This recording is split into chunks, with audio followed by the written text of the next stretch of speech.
You wanted the best. You've got the best podcast. The hottest podcast in the world. The Chris Voss Show. The preeminent podcast with guests so smart you may experience serious brain bleed. The CEOs, authors, thought leaders, visionaries, and motivators. Get ready. Strap yourself in. Keep your hands, arms, and legs inside the vehicle at all times, because you're about to go on a monster education roller coaster with your brain. Now, here's your host, Chris Voss. Hi, folks. This is Voss here from thechrisvossshow.com, thechrisvossshow.com. Welcome to the big show, my family and friends. We certainly appreciate you. I don't know why anybody applauds for me hitting that high note. I don't know why I still have to do it after 15 bloody years, but I love how you guys come up to me at shows and go, the Chris Voss Show, and I yell, security. So there you go. I don't know why that sticks, but we did it for a week, and then we started getting calls around the world that I'd stopped, and they're like, you have to keep doing it. And I'm like, why? It was a bit for a week. And now 15 years later, here we are. 1,500 episodes, folks, 2 to 3 new shows a weekday, 10 to 15 new shows a week. And what do you want more from me? Holy crap. Listen to the shows. You're going to learn so much. We've had some of the greatest people on the show. And you know what? We only have the greatest people on the show, except for me, of course. But the guests are the greatest people on the show. And you learn so much from them. We have so many brilliant discussions. It's unfathomable. Somewhere over 1,500 episodes that we're heading towards now. I think 16 we're going to cross over soon. So keep watching the show. But as always, this is the point that we set up to guilt and shame you to refer the show to your family, friends, relatives.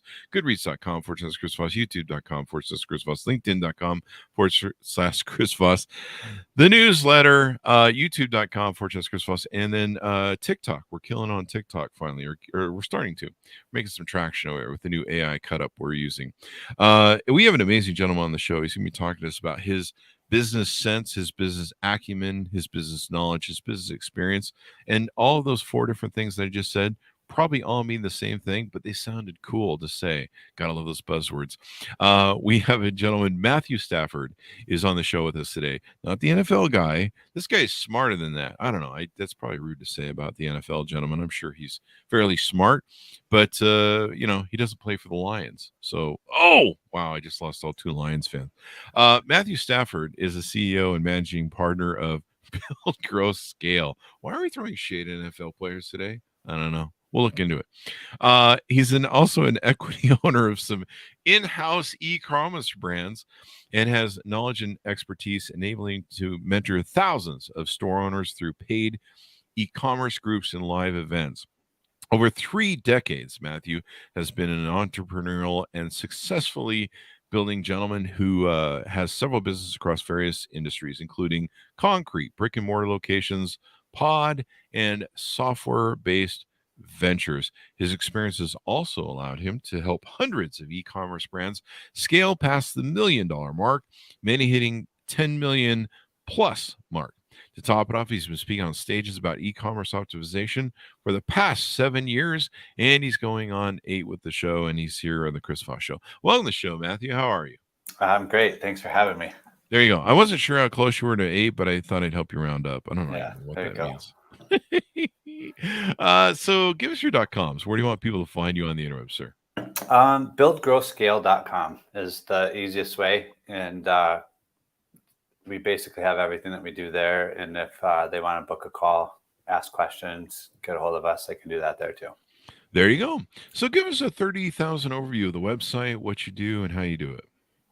Yeah. So it started off, I had my own brand and I was actually very good at Facebook ads. And this is about 10 years ago when they were first coming out, and they worked really well. And I had sold about $15 million worth of t-shirts in 2 years using Facebook ads. And so I was known for that. And when we started a brand on Shopify, it started off great. And then we started having, a bunch of trouble with it. And every time the Facebook would change their algorithm, our sales would go from hundreds per day down to less. And so it was just like this constant frustration. And finally, what I did was I had a guy charged me $1,000 to give me 6 weeks coaching on Google Analytics.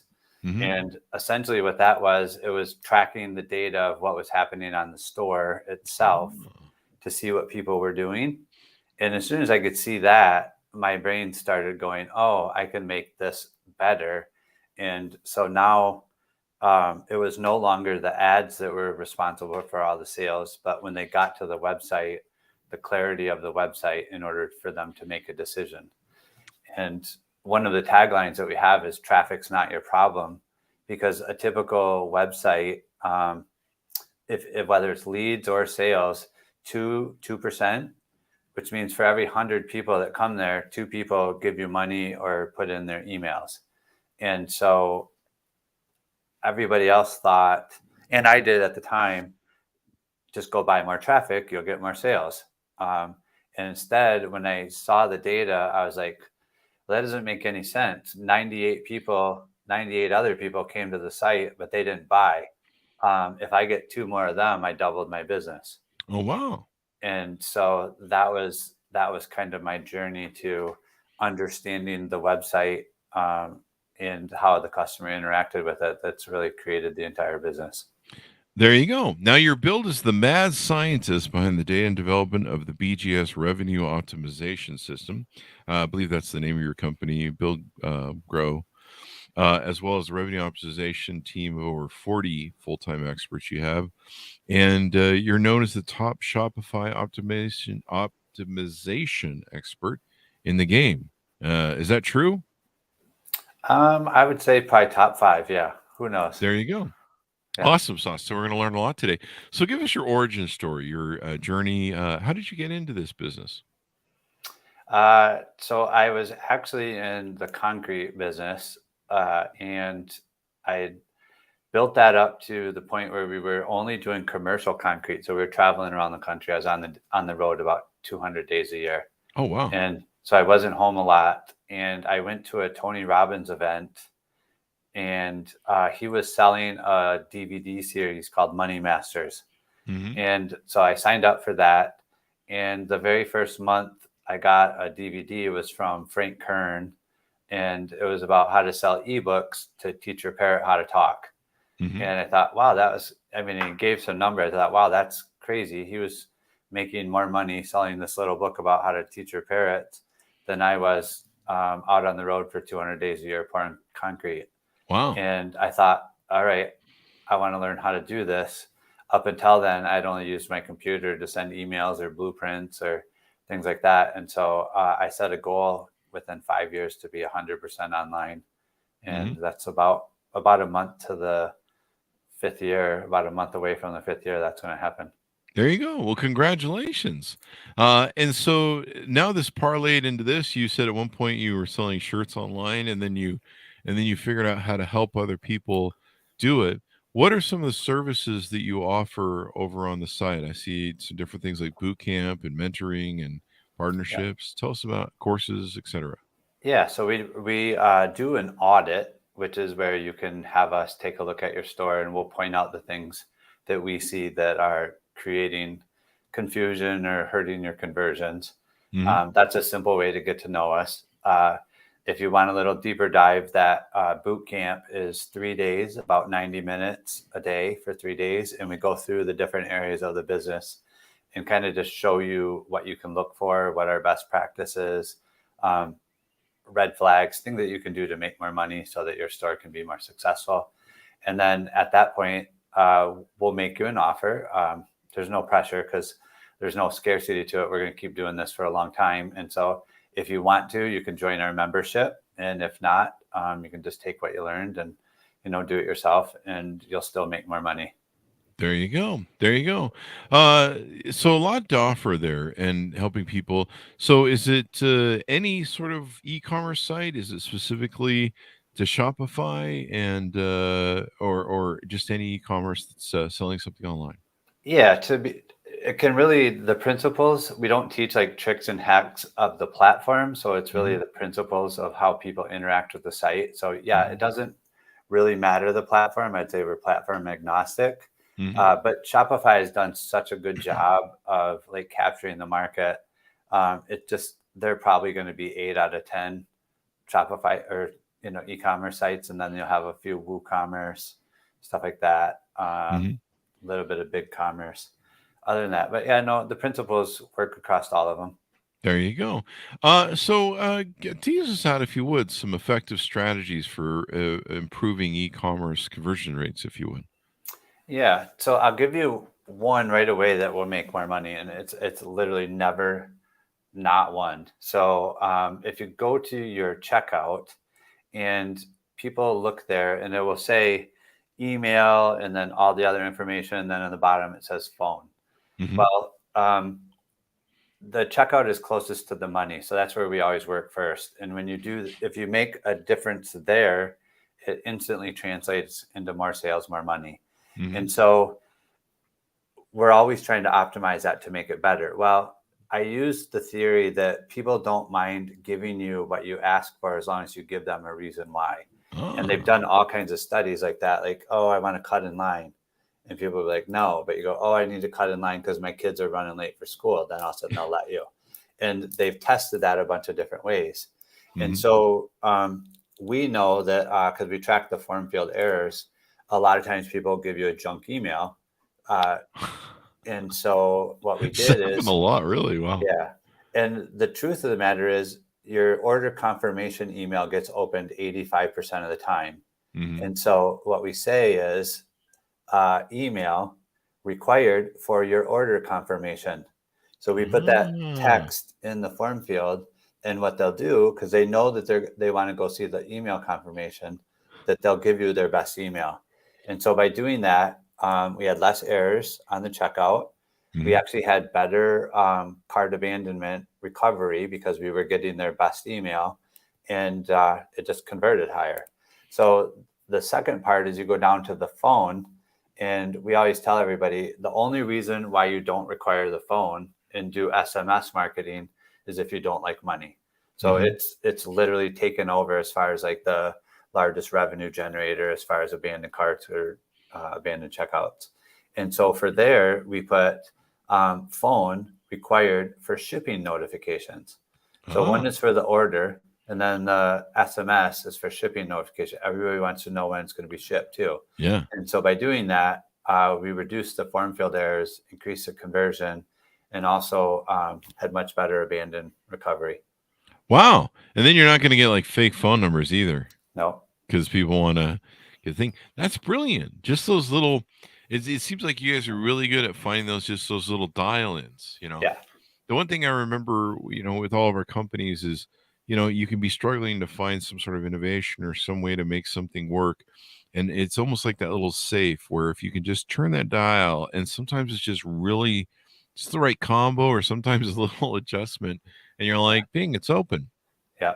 Yeah. There you go. Same as your website. A lot of people think like, oh, you got to test the button color, or you got to test all these different things. What we found, because we have tested all of that stuff, colors don't matter near as much as the concept of like the button needs to be a totally different site than anything else on the site, different color than anything else on the site. And the reason for that is you always want your next most valuable action that you want them to take on the page to stand out. And so they'll literally go through your site if you've optimized it from the front to the back, and it just felt good to buy because like everything was laid out, it was very clear. And so by doing that, like make sure that your buttons stand out and nothing else is that color. A lot of times we see people, if their theme is blue and pink, then they'll put pink buttons or they'll put blue buttons, but then that matches a whole bunch of other stuff. Yeah. Yeah. Here on the Chris Voss Show, there's a buy button right there in the blue, but it's labeled blue, so you can't see it. Or no, I'm just kidding. There's a buy button right over here. Anyway, yeah, I can see why that makes sense. I have been on websites where you're like, how the hell do I get out of here? And where I need to use a different credit card, and how do I switch the credit card? I was having that problem really today on TikTok. We bought another ad campaign on TikTok that we ran, but I wanted to put it on a different card. And for the life of me, I couldn't figure out how to put it on a different card. Like I went through like a billion memos menus and menus. And how much have I had to drink today? Jesus. And I don't drink. That's the weird thing.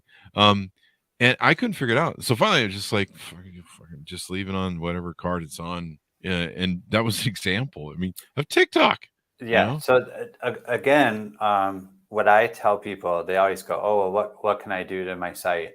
I'm like, I don't know. There's probably a lot of things you can do to your site.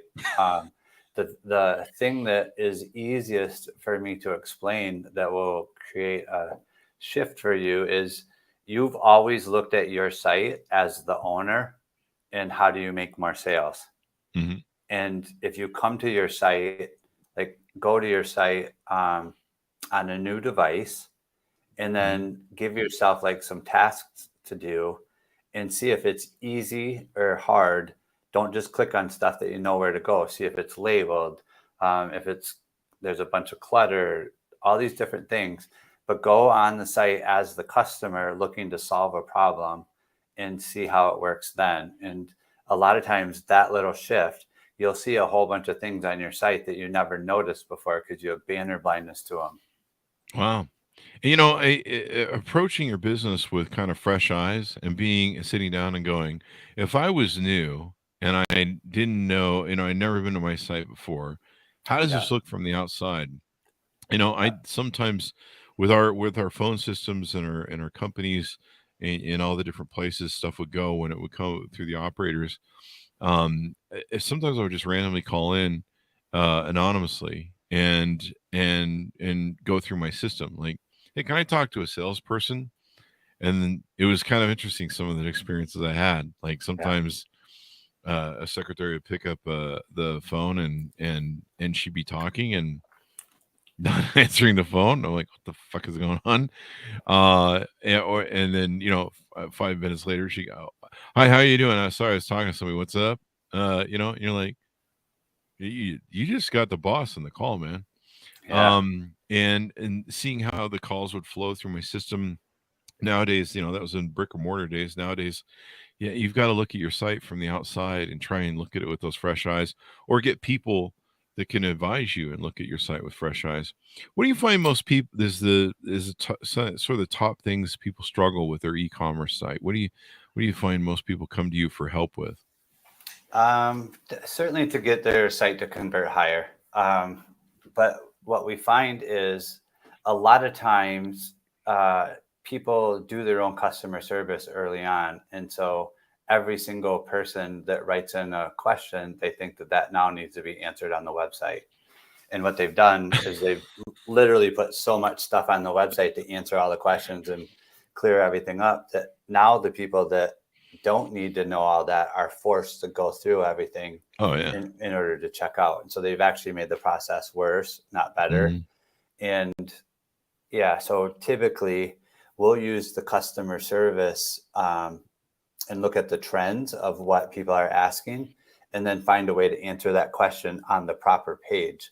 That's the other thing. A lot of times they're like, oh, they had this question, so that goes on the homepage, that goes on the product page, but yet their question might have had something to do with the cart. And they just think like, oh, in order for them to get the sale, it needs to be answered. Well, it's not even when those people are thinking that.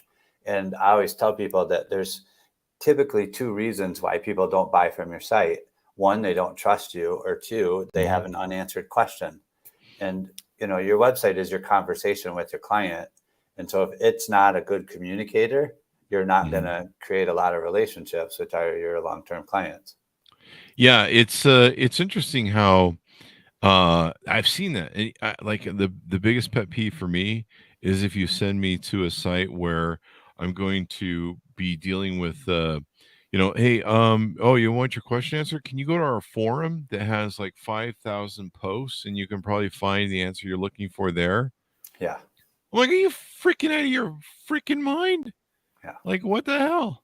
Yeah, customer service for sure is a lost art. We deal with a lot of really good, high quality brands. And I will tell you, the ones that are very successful and have been for a long time usually do customer service very, very well. The ones that try to outsource it or, hit two and then go here and then do that, like the rest of their company is in chaos too. And everybody looks at them as like, oh, they're the big one that's doing this, it must work. No, they already own their media. So a lot of times that allows them to get away with stuff that you can't do as a smaller operator. The ones that make it are the ones that have great customer service. There you go. It customer service, you're right, is a lost art. I mean, it's so insane what people put you through, and it's almost like they just really don't want to talk to you or have a conversation at all. My favorite ones are when you file a ticket or try to get some customer service. They go, "We normally take 3 days to respond because things are busy now," and I'm like, "Could you just basically communicate any bigger fu to the fact that you don't have We're you really don't care busy, about your but we customer." can't afford to have more customer Yeah, service take care of the, yeah. yeah, Meanwhile, they're in a meeting, which is probably what they're doing, going, "Hey, why can't we get our sales up? Why aren't we making more sales?" yeah, You gotta love the irony there. yeah. What are some of the other struggles that you see that you help your customers resolve?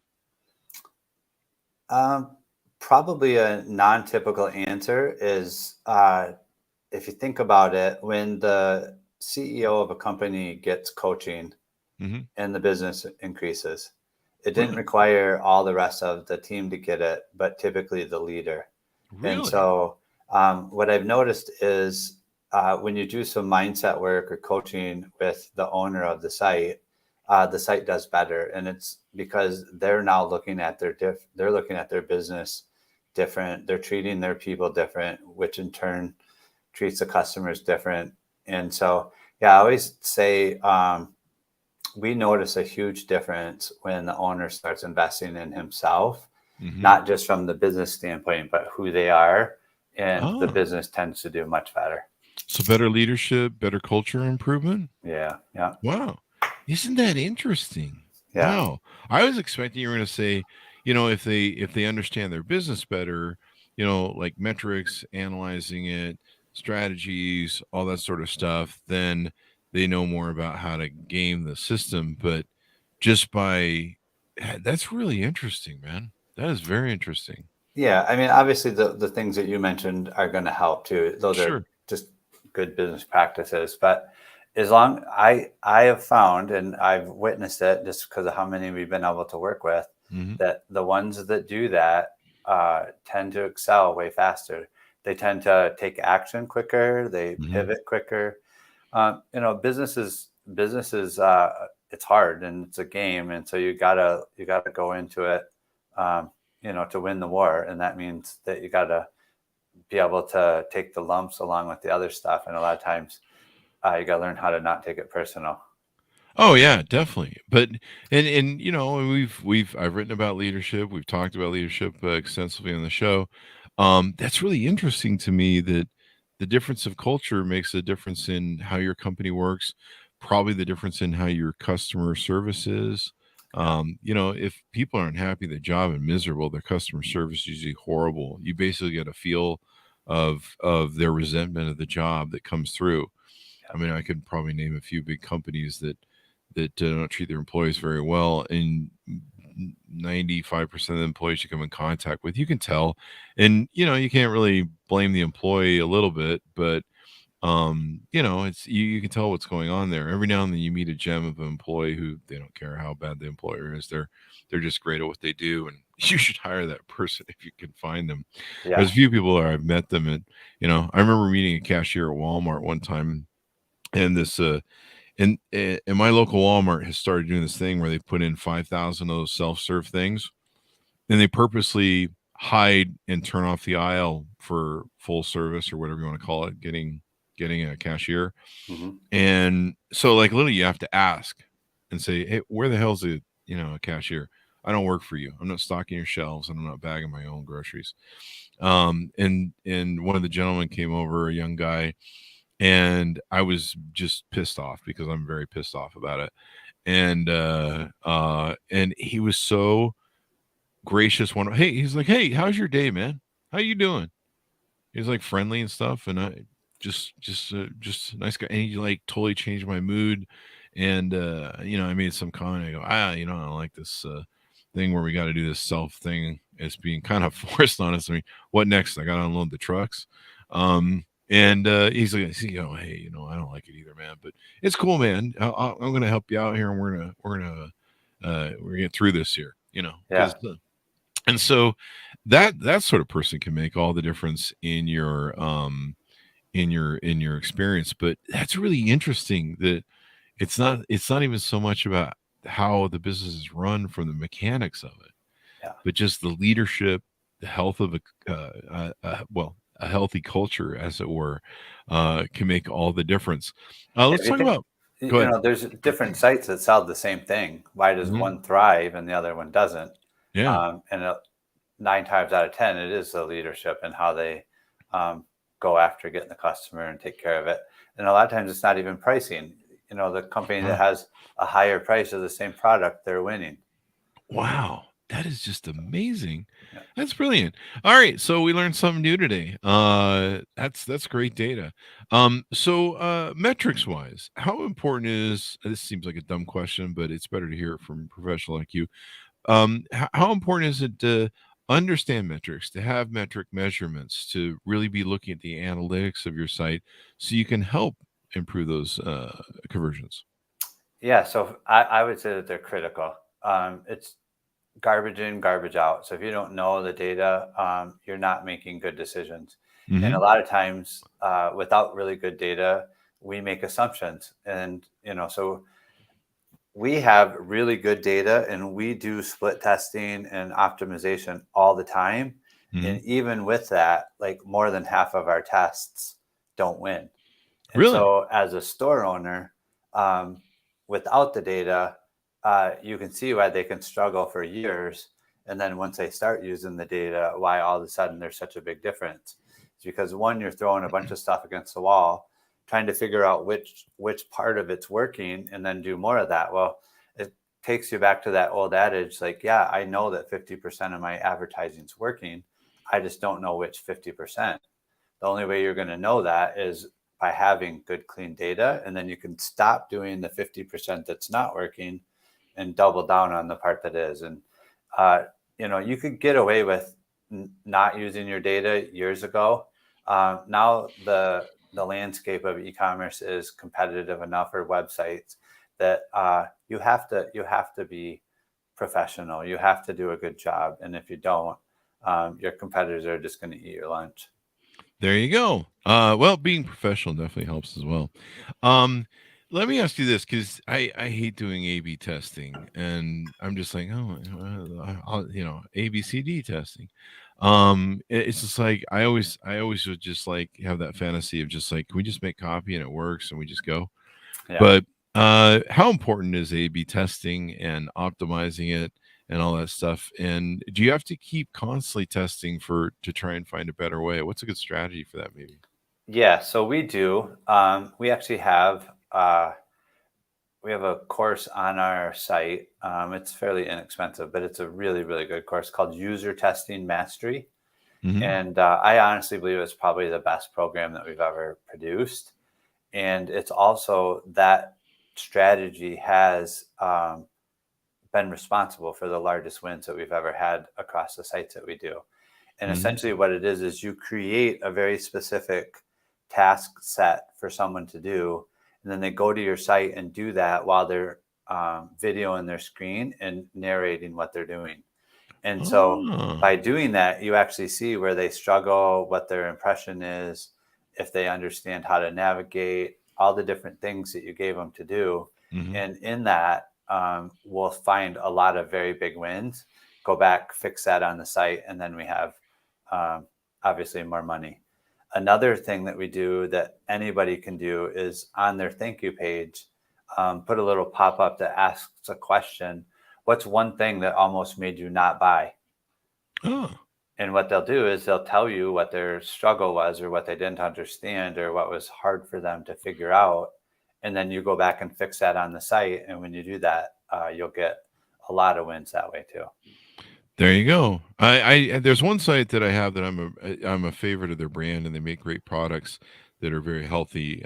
So it's hard to dissuade me from their brand, but they do have a weird thing on mobile where when I'm going to their site and buying things, their pop up pops up and takes up half the screen. Yeah. and it's like, hey, can we help you? I'm like, Yeah. no, get the off of my screen and Yeah.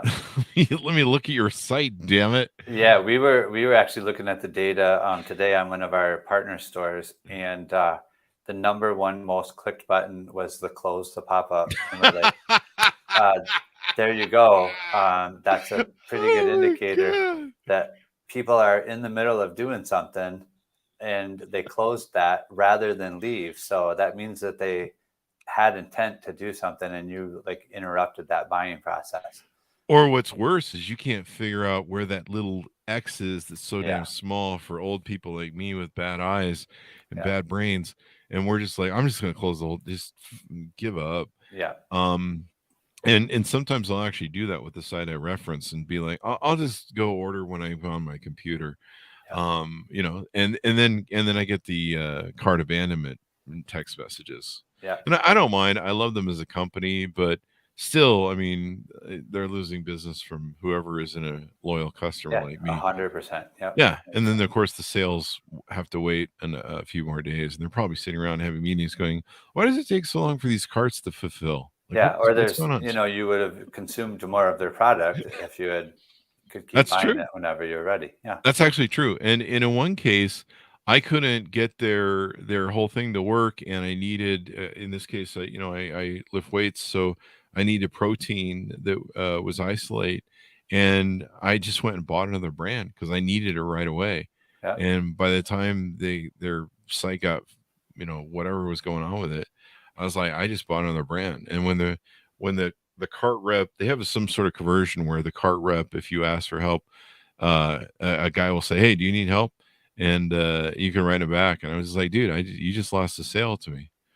yeah, And in some cases, I still love the brand, but in some cases, that can be a whole, brand loyalty that goes someplace else yeah, 100%. and Yeah, gets addicted to the other brand. They're lucky I haven't had that happen. yeah, Um, it's interesting tracking the metrics, knowing what's going on your website. I love the idea of watching someone else go through the website with fresh eyes. My mom's 80 years old, and she's still, adapting technology, and she does pretty good. But is there any thought to maybe putting somebody who's not too tech savvy on your website and watching how they process it to see how easy that works for them? Maybe, I don't know. yeah. So that's exactly what we do. In that user testing, we use a service where Hmm. you can put in your age demographic. You can Oh, put really? whether they have kids or whatever, and then only that type of person will go through it. Hmm. And so we definitely have done it with an older audience, and we do notice the things that aren't labeled or Uh-huh. symbols that they don't understand. All of those things, when you put labels to them, then what we say is make it so simple that Homer Simpson would know how to do it.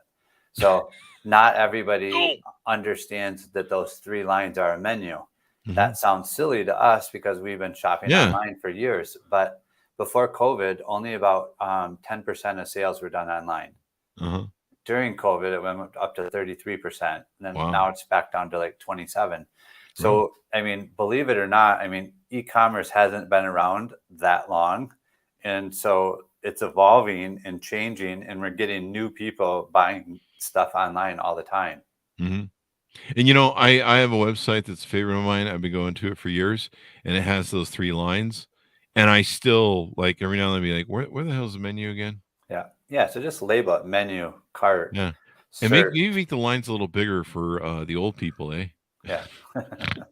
Our eyes aren't as good. We're like looking at the site, and when you look at the all the functions that are on the site, like the menus, the buttons, and everything, and then in the upper left hand corner, there's just these little small three little Yeah. script lines that you're just like, Yeah. what is that? Is that an error on my screen or a smudge? And everything else is like and huge, and then you got three lines, and you're like, how do I get to the menu? Yeah, I was having the worst time today with TikTok, or last night with TikTok. I think it rolled in today, where I could not figure out how to change my credit card for the life of me. And I'm like, okay, well, finally I give up. Thank God there's stuff on whatever the other credit card was, but I wanted it on this other one so we could track it. And I just couldn't figure it out. And I'm like, what would happen if there wasn't any money on that credit card? And so you're gonna approve the ad, and then it won't go through, and then you're gonna send me a message, or it's just insane what people go through. Do you maybe you should have a thing where you put people that are like 100 years old, and they try and figure out your website. I don't know. That might be fun. Could that be a reality TV Yeah, show? I was just going to say we could do that as a podcast. Yeah. Where's on the thing? How come I'm not hearing the AOL screen? I'm just kidding, people. You've got mail. You've got mail. How come it took me the longest time to convince my mom that you didn't need MSN or AOL to access the internet. Yeah. She's like, I don't understand. But she's got it now. She's got it down pretty good. What are some other aspects we haven't talked about? You've got a lot of stuff on your website, the online courses for user tester mastery, product page optimization, competition buster. You've got a podcast as well. Do you want to give a plug for that? Yeah. So we have a bunch of episodes that were done under, it's called Optimize E-commerce. We're starting a new one that I'm very excited about because there's 3 of us as a host. So it's kind of gets a more perspective than just my own. And it's called Building a Brand. And so we will start, there will be a link to that within the next couple of weeks as we start producing the shows. So we got about 10 done, and we just have to release them. So there you go. And then on the you run the Ecom Profit Boot Camp. Yeah, that's that 3-day boot camp.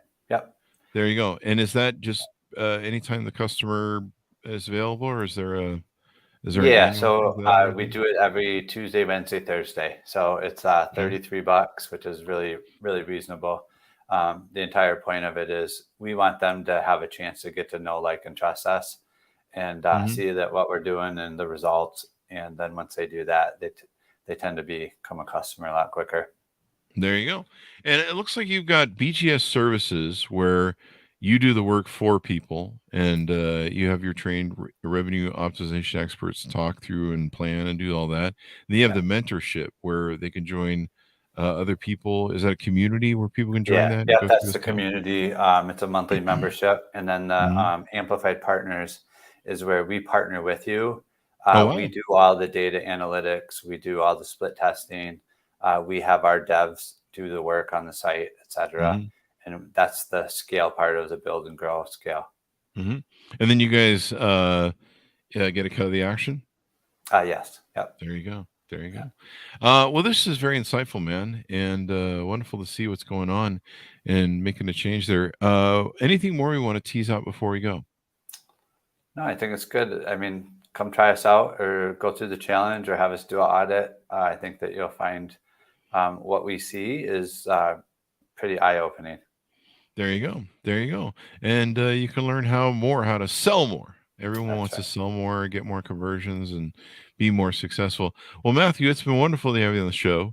Give us your .com so people can find you on the interwebs. Yeah, buildgrowscale.com. There you go. And thank you very much for coming on. Yeah, I appreciate you having me. There you go. Thanks so much for tuning in. Go to goodreads.com/Chris Voss, youtube.com/Chris Voss, linkedin.com/Chris Voss, and all those crazy places on the internet like TikTok, Chris Voss 1. Thanks for tuning in. Be good to each other. Stay safe, and we'll see you guys next time.